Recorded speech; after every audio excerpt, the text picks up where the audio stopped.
you wanted the best, you've got the best podcast, the hottest podcast in the world.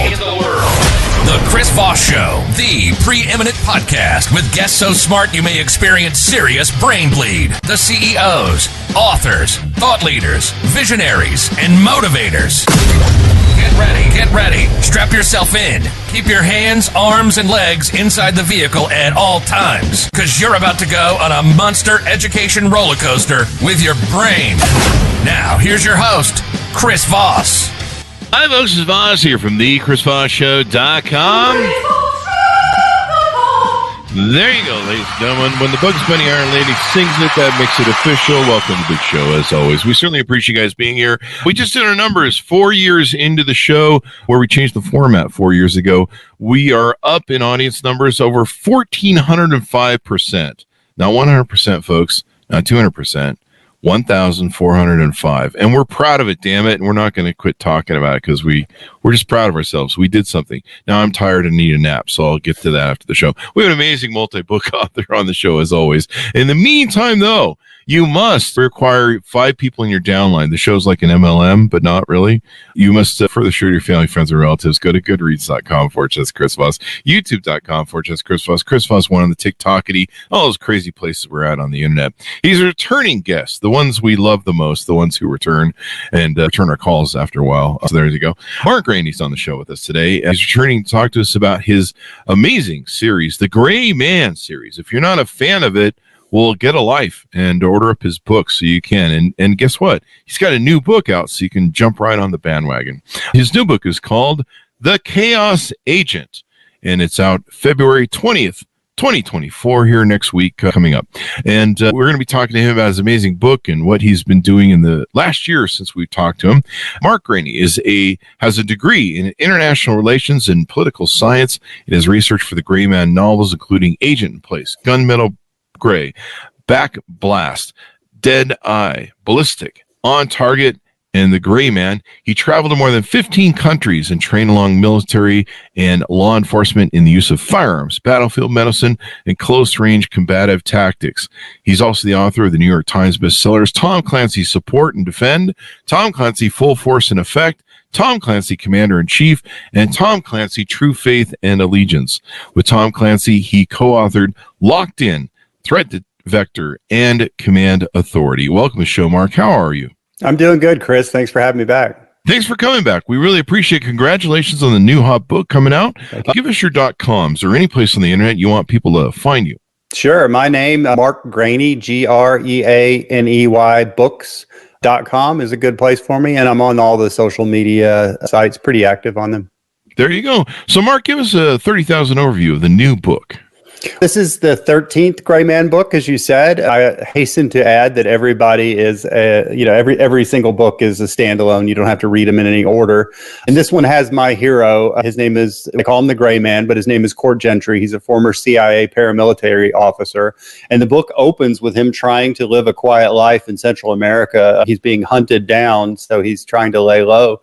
But pretty quickly, he's targeted by this unseen enemy, and he, through a little cat and mouse work, realizes that it's the same enemy who is targeting and assassinating the leaders in the fields of robotics and artificial intelligence all around the world. So it's a big globe-trotting spy novel where he has to go and find out what's going on and stop a revolutionary new autonomous weapon from coming online that will completely change warfare.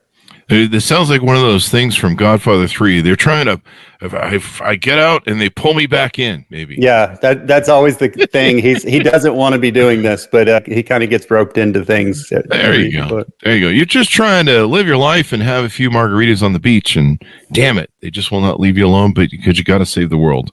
Yep. So tell us a little bit about your main character, your protagonist. What is he like, and who is this Gray Man gentleman? Court Gentry, he started working for the CIA when he was 18 years old. He was in prison for some murders, but murders that were done for honorable reasons. The CIA had identified him as somebody with a particular set of skills. So they brought him into a 2-year-long training program, and then put him out in the field as a singleton asset, a guy who works alone with little, with no net under him and little supervision above him. And after a few years, he was pulled into a special activities division paramilitary team. Mm-hmm. And then one day, everything went wrong and the CIA targeted him, and he had no idea why. And he became a private contractor, basically a killer for hire, but he only took jobs that he felt were like morally, right for him to do.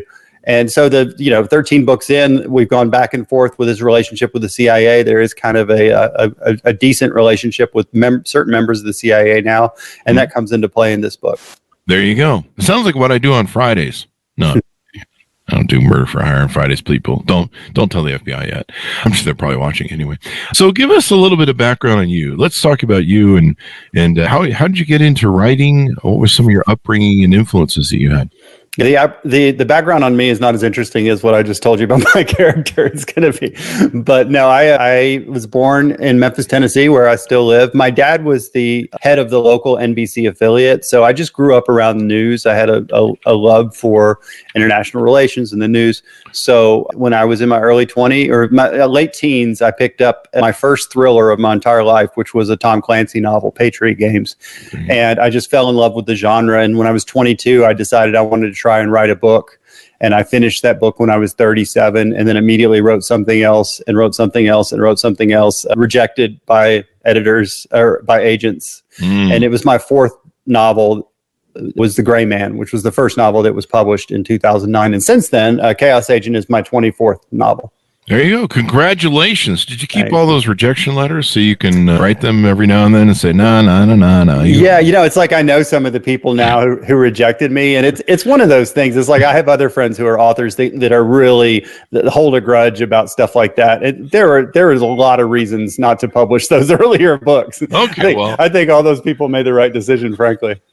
They just needed more time. But, they could have invested you so you could have developed more. But I don't know. Yeah. Yeah. There you go. It's always fun to keep those rejection letters. I have different rejection letters for my businesses from, applying to things. And so it's kind of fun to keep them. And you're just like, yeah, you were wrong. Yeah. But this is good motivation to push you to that next level. Yeah. So what's it like? You said your first big novel that you picked up that you fell in love with was a Tom Clancy novel. What's it like going from that to working with and writing with Tom Clancy? It was incredibly surreal for me. I didn't see it coming. I got published in 2009. And so the very beginning of 2011, like January of 2011, I get a call from my agent.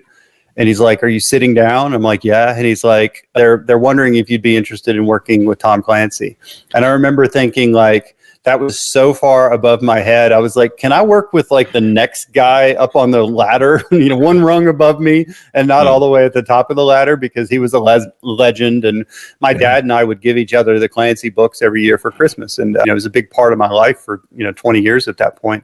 So more than 20 years.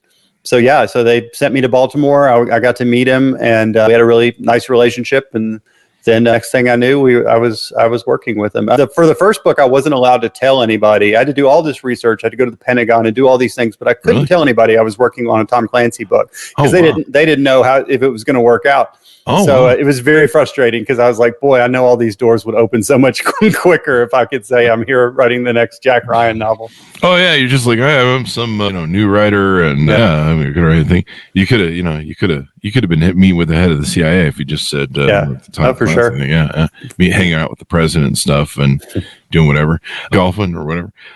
So you go through that. I mean, it must have been kind of scary and intimidating a little bit you're working with your hero at this point. It was completely intimidating. I mean, it was so intimidating when they first offered it to me. I remember thinking to myself, how do I get out of this? Without making people mad at me, which is just a horrible way to think. It's just like I look back on that and I want to kick myself. And it's like, how little ambition did you have that this was offered up to you and you're like, oh my God, I need to run for the hills. But I got over that pretty quickly. And then honestly, Tom died right after we finished the third book. And the family asked me to continue the series. And at that point, if they'd asked anybody else, I would have been very upset because I felt like I was the right guy for the job. But at first it was like, whoa, this is way too big for me. Yeah. And so you took on the mantle, and what an honor to be asked by the family for sure to carry on his legacy. And there you go. And so for a while there, you were kind of switching between the Gray Man series, developing that and publishing those things, and some of the Tom Clancy books. Is that correct? Yeah, I went back and forth and back and forth. I've done almost 2 books a year. I have a couple other series that I've started. The second book and one of them's coming out later this year. And so I've written, quite a few books. I was a ghostwriter too. So I wrote 2 books as a ghostwriter where my name's not even on the book. So yeah, I've kept a pretty intense, steady pace. It took me 20 years to get published. So I guess I'm just trying to make up for lost time at this point. Make up for lost time, prove all those people wrong, darn it. Yeah. So tell us, what's the basis? How did you come up with the inspiration to write this new variation or continuance in the series? When you're a thriller author and you write geopolitical stuff, there's only so many villains you can come up with. There's China and Russia and North Korea and Iran. And then do you recycle them or do you do something different? So I'm always looking for something different. And, I was very interested in people like Elon Musk and, these people at the forefront of artificial intelligence who have, their companies have more money than a lot of, successful nations in the world. And, I thought it would be interesting to think about, to learn, to do research on artificial intelligence in the civilian world, because it's all sort of fueled by ego and ambition and greed. And, Michael Crichton had a line in Jurassic Park talking about genetics where he's like, everybody was was asking themselves whether they could do something. They never asked themselves whether they should do something. And so now, artificial intelligence tied with weapons and robotics, lethal autonomous weapons, it's a weapon that can, decide to engage and, kill with no human interaction. That makes for an easy thriller. So I got that idea, and then I just did a ton of research last year as I wrote the book and learned what I needed to tell a story. There you go. We've had a lot of people on. We've talked about AI and whether AI should be tied to weapon systems, because we had a lengthy discussion about this a couple of times. But the issue is do you tie AI to a weapon system? Even with the button, pressing the button, or what the president's got to do with the suitcase, the football, to launch nuclear weapons, someone has to manually press a button. As it is now, yeah. Yeah, as it is now. But if you tie something to it that can press a button of its own free will and is its own species, like AI basically is, yeah, it's a whole new level of whether or not they should even be able to find a way to figure out how to map through a system of chips that are AI based and press a button. So yeah, they're definitely working on it, and the United States has said that there will always be human and machine teams, and there will always be a human on the loop. Yeah. But that really doesn't matter what they say right now, because the moment China is fighting war at machine speed, and not having to worry about humans on the loop, then we're gonna be at a serious disadvantage, and very, very quickly. There's a thing called the neuromuscular delay, which is it takes humans an instant to decide on something, whereas these weapon systems can make thousands of calculations a second. Yeah. And an AI system isn't going to be like, I'm going to lose my wife and kids if we launch this missile. Yeah. In fact, I might survive, as opposed to these silly little humans, whatever. Exactly. And yeah, it's an interesting thing. And even if we try to morally take the high road as Americans and be like, hey, we need to make some smart decisions. Evil countries, the axis of evil. I feel like George Bush W. They don't have any scruples. Right. I don't think some of these guys, some of these guys care about their power and their lives, but I don't think the value of the life of the people they oversee that they regard is of any value. Yeah, clearly. We can lose a few. We see what Russia's doing in Ukraine, and they're just feeding a body machine over there. Yeah. but yeah, I mean, if it's a race to do AI and do it right, and if they are attaching AI to their weapon systems, who knows? So there you go. Yeah, So, ethics will go out the window at that point where we have to fight for our survival. Yeah, and it's just going to be crazy. So, do you want to tease out any sort of AI? Was there anything when you studied this and did your research?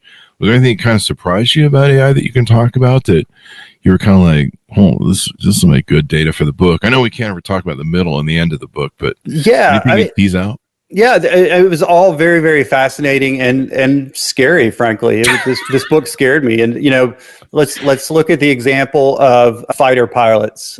This is the best American Air Force fighter F-16 pilot went up in a simulator against the most advanced artificial intelligence that could fly planes and do air-to-air combat. And the human never got a shot off, lost 15-0. The simulated AI aircraft was taking things called front quarter shots, which is a head-on shot, which a human doesn't even try. And they were so aggressive. The pilot, and this has happened more than once, the pilots say that it's complete 100% aggression all the time, and there's no time for the human to think or react. So that's kind of scary. And artificial intelligence models have also created novel toxins for chemical weapons, things that humans haven't discovered yet, and have come up with this synthesized stuff. And they're large language models. They're not actually operational. They're not actually making these things. But in the book, I talk about how these really sophisticated large language models, if you hook it up with an offshore bank account and you set it on a mission, it can socially engineer people. It can get people to do its bidding. It can pay people. It can threaten people. It can, have people kill people. And so, where this is going, I don't really know, but there's a lot to think about when you read the book. Holy crap. That is scary. We've had some top Air Force pilots who fought in Iraq and have written books on the show. And, reading their books, there's a certain element of being in a dogfight and stuff and being in the military, in a military conflict, I suppose, of any nature, that there comes a point where self-preservation is going to be a timing effect, right? Sure. Where, you're talking about, it's aggression all the time. But the AI is not sitting around going, I might not see my wife and kids. Exactly. Yeah. Its whole Substack, if you will, I guess, I don't know if that's the right word, is a paradigm on winning and it not self-preservation in any way, shape, or form. It doesn't care at all. And so that's really interesting. 15 to 0. They're completely remorseless. And they're people think, is the artificial intelligence going to be like a human? The human brain is still the most powerful processor on Earth, but artificial intelligence, built the right way, it's able to train itself. So it's able to train itself on things that we don't even think to teach it. So, this is something that even the people in charge of the different AI companies have said that they're a little bit afraid of what they have behind. The gatekeepers are afraid of what's behind the gate, is the way to put it. Total Terminator aggression. Yeah. Like even in some of the books, they have to talk about making decisions of whether to bail out or not. You're watching gas. I'm flying a $2 billion machine. If I'm sloppy and wreck this in the ground, I'm probably going to bill for it. I don't know. Yeah. You think about so many different things and the timing effect. Even though like a lot of these guys that are Air Force dudes, they have to think in they have to process a lot of data in milliseconds and make decisions in milliseconds that are life and death for them and maybe troops they're defending on the ground. And that just boggles the mind to think about. They call it task saturation, where you just have so much to do. And artificial intelligence doesn't have to worry about it. Another thing it doesn't have to worry about are G-forces. The way that a human being does. I've been in a fighter plane and I've done 6.5 Gs, and which isn't even a ton of Gs, but it was plenty for me. It's a lot more than I'd ever had before. They can go right up to the limits of the aircraft itself, and there's not this bag of blood and bones inside the plane that it has to keep alive. That is crazy. I didn't think about that too, because there's a whole process they have to go with their breathing and different techniques they use not to pass out and to move their blood flow around. And that AI can calculate down to, I don't know, the ultra limits of the mathematical microsecond of micro G-force and turn that plane around and be right up your butt with bullets. There you go. Was there any challenges you ran into writing this book?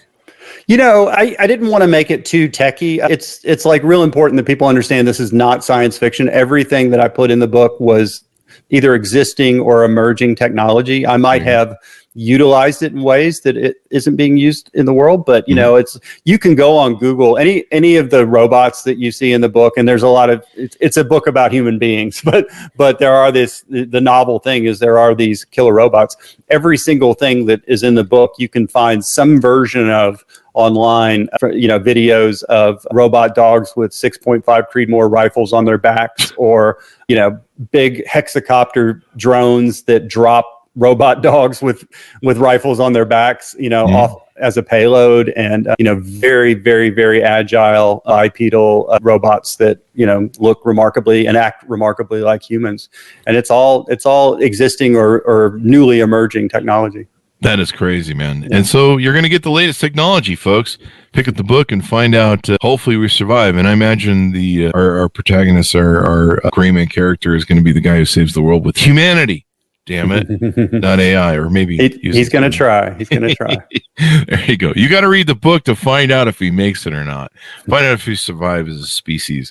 There you go. So how do you see the gray man evolving over time with each book? How to keep the stories fresh and engaging?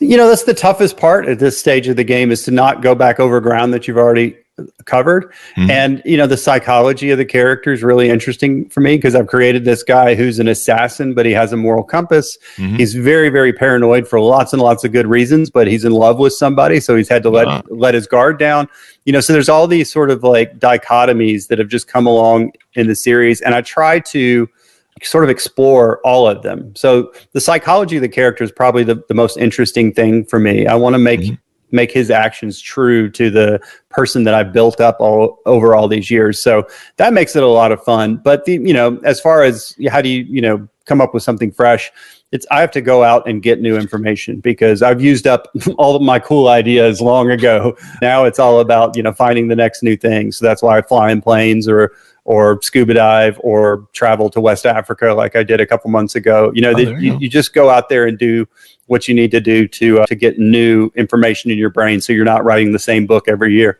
Yeah, it sounds like you're staying up on the technology basis that the military is also pursuing.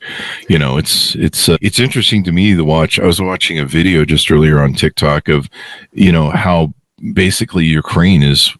I don't know if we can say they're winning the war at this point, but they're basically one of the things they've used is these little drones. You see these drones just dropping a hand grenade basically into a tank. And the way the Russian tanks are made with the military armor or the ammunition being at the bottom of the tank and giving that, what do they call it, the pop thing effect, is just extraordinary to watch. And they just fly, fly up to these Russians that are in a foxhole or whatever, digging or hiding under the ground, and they just drop a grenade in there. And the Russians have surrendered to drones before, and the drones lead them back to Ukrainian lines. So the drones they're about $400. Most of them come out of China, I think, and it's in the military they call it attritable. In other words, you can bear to lose a bunch of them, and a lot of them get shot down, a lot of them are not successful, a lot of them go out and never come back, but they're cheap enough and they're plentiful enough that it's okay. You can send 2,000 out and do a lot of damage, and if 500 come back, you'll send 2,000 out tomorrow.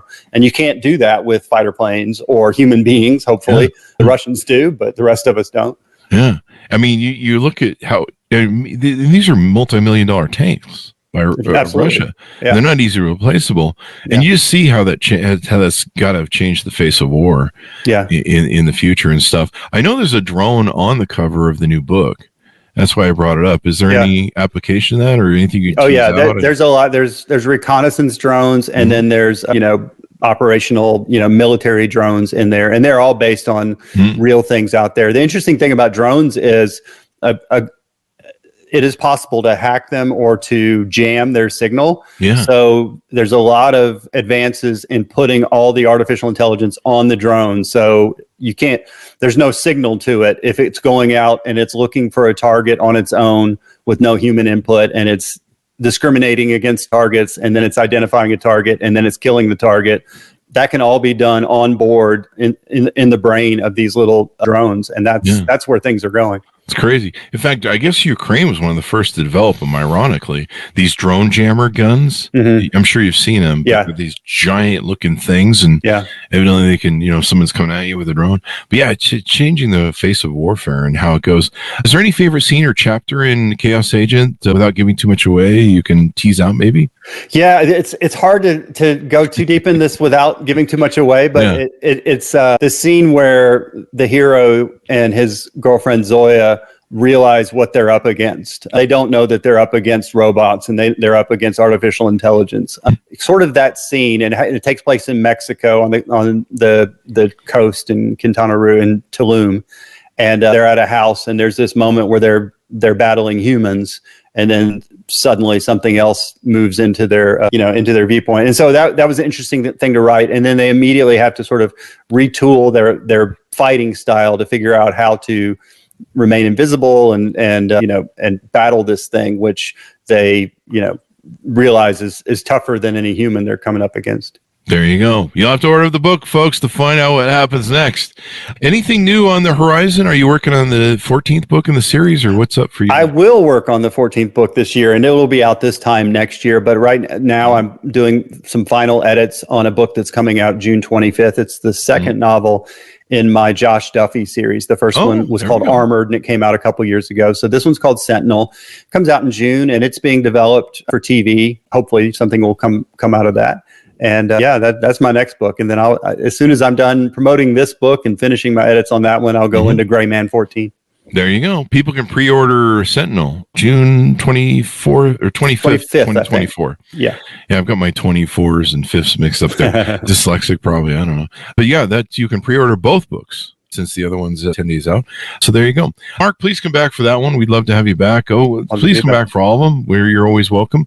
And give us your .coms and final plugs, wherever you want people to find you on the interwebs. Yeah, it's markgraineybooks.com or author Mark Greaney on Facebook, or I think it's Mark Greaney Books on Instagram, and it's Mark Greaney Book without the S on Twitter. I think that's all of them. There you go. Thanks for coming on, Mark. We really appreciate it. Great to see you again, Chris. There you go. Great to see you again as well. Order up the book, folks, wherever fine books are sold. Out February 20th, a week from now, 2024. The Chaos Agent, book 13 of 13 in the Gray Man series. Just go on there and order them all. Put them all on your credit card and give them away to friends, neighbors, relatives, and you can share in the reading and all that good stuff. Thanks to my audience for tuning in. Go to goodreads.com/Chris Voss, LinkedIn.com/Chris Voss, Chris Voss 1 on the TikTokity, all those crazy places on the internet. Thanks for tuning in. Be good to each other. Stay safe, and we'll see you guys next time.